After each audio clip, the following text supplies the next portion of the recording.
അഞ്ജു ജയപ്രകാശ്, ഇന്ന് രണ്ട് പ്രധാനപ്പെട്ട മാർച്ചുകൾ, ഒന്ന് യുവമോർച്ച സെക്രട്ടേറിയറ്റിലേക്ക് നടത്തുന്ന മാർച്ച്, മറ്റൊന്ന് കോൺഗ്രസ് DGP ഓഫീസിലേക്ക് നടത്തുന്ന മാർച്ച്. KPCC പ്രസിഡന്റിന്റെ പ്രതിഷേധാഹ്വാനമുണ്ട്. നവകേരള യാത്രയുടെ മറുപടി നൽകും എന്ന് പറഞ്ഞിരിക്കുന്നു. ഒപ്പം തന്നെ കനലുകളെല്ലാം ചിതയായി മാറുമെന്നുള്ള ഒരു ആഹ്വാനവുമുണ്ട്. അപ്പോൾ ഇതെല്ലാം മുൻനിർത്തിക്കൊണ്ട് വലിയ സുരക്ഷാ സംവിധാനം ഒരുക്കണം. തലസ്ഥാന നഗരിയിൽ നവകേരള സദസ്സിന്റെ യാത്രയുണ്ട്. അപ്പോൾ അതുകൊണ്ട് വേണ്ടത്ര പോലീസുകാരില്ലാത്തതുകൊണ്ട് മറ്റു ജില്ലകളിൽ നിന്ന് പോലീസുകാരെ തലസ്ഥാന നഗരിയിലേക്ക് വിന്യസിച്ചിട്ടുണ്ടെന്നാണ് മനസ്സിലാക്കുന്നത്. എന്താണ് കൂടുതൽ വിവരങ്ങൾ അഞ്ജു ജയപ്രകാശ്? അരുൺ സൂചിപ്പിച്ചതുപോലെ തന്നെ നവകേരള സദസ്സുണ്ട്, ഒപ്പം തന്നെ പ്രതിപക്ഷ പ്രതിഷേധങ്ങളുണ്ട്. അപ്പോൾ ഈ പ്രതിഷേധങ്ങൾക്കിടയിൽ ചില സംഘർഷ സാധ്യതകൾ അടക്കം കണക്കിലെടുത്ത് പോലീസ് ഈ മേഖലകളിൽ അധിക പോലീസ് വിന്യാസം അടക്കം ഏർപ്പെടുത്തിയിട്ടാണുള്ളത്. പ്രധാനമായും 5 പോലീസ് ജില്ലകളിൽ നിന്നായിട്ടാണ് തിരുവനന്തപുരത്തേക്ക് പോലീസുകാരെ എത്തിച്ചിട്ടുള്ളത്. അതിനാൽ തന്നെ തലസ്ഥാനം ഇന്ന് കനത്ത പോലീസ് വലയത്തിലാണ് എന്നത് തന്നെ പറയേണ്ടി വരും. കാരണം തലസ്ഥാനത്ത് 500-ലധികം പോലീസുകാരെയാണ് വിവിധ പോലീസ് ജില്ലകളിൽ നിന്നായിട്ട് തിരുവനന്തപുരത്തേക്ക് എത്തിച്ചത്. അതായത് എറണാകുളം റൂറൽ, എറണാകുളം സിറ്റി, പത്തനംതിട്ട, കൊല്ലം സിറ്റി, കൊല്ലം റൂറൽ എന്നിവിടങ്ങളിൽ നിന്ന് അടക്കമാണ് ഈ സേനകൾ തിരുവനന്തപുരത്തേക്ക് എത്തിയിരിക്കുന്നത്.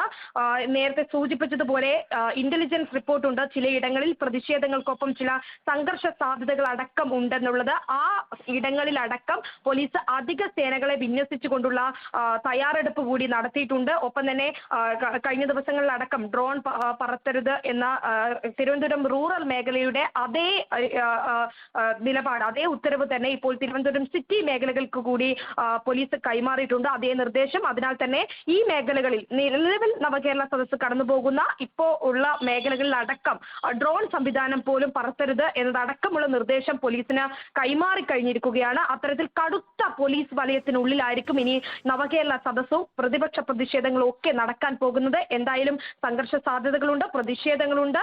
അതടക്കം കണക്കിലെടുത്താണ് ഇത്രയും വലിയൊരു പോലീസ് സന്നാഹത്തെ തലസ്ഥാനത്തെ പോലീസ് ഒരുക്കിയിരിക്കുന്നത്. അരുൺ, അഞ്ജു ജയപ്രകാശാണ് നമുക്കൊപ്പം ചേർന്നത്. എറണാകുളം മുതൽ തിരുവനന്തപുരം വരെയുള്ള ജില്ലകളിൽ നിന്നായി പോലീസ് സേനയെ തലസ്ഥാന നഗരിയിൽ വിന്യസിച്ചിട്ടുണ്ട്. കനത്ത പോലീസ് സുരക്ഷയിലാണ് തലസ്ഥാന നഗരം എന്നുള്ളത്. വലിയ പ്രതിഷേധങ്ങൾക്കുള്ള സാധ്യതയുണ്ട്. നവകേരള സദസ്സ് പര്യടനം പൂർത്തിയാക്കുന്ന വേളയിൽ വലിയ പ്രതിഷേധം ഉണ്ടാകാൻ സാധ്യതയുണ്ട് എന്നത് തിരിച്ചറിഞ്ഞുകൊണ്ടാണ് വലിയ പോലീസ് സുരക്ഷാ വലയം ഒരുക്കിയിരിക്കുന്നത്.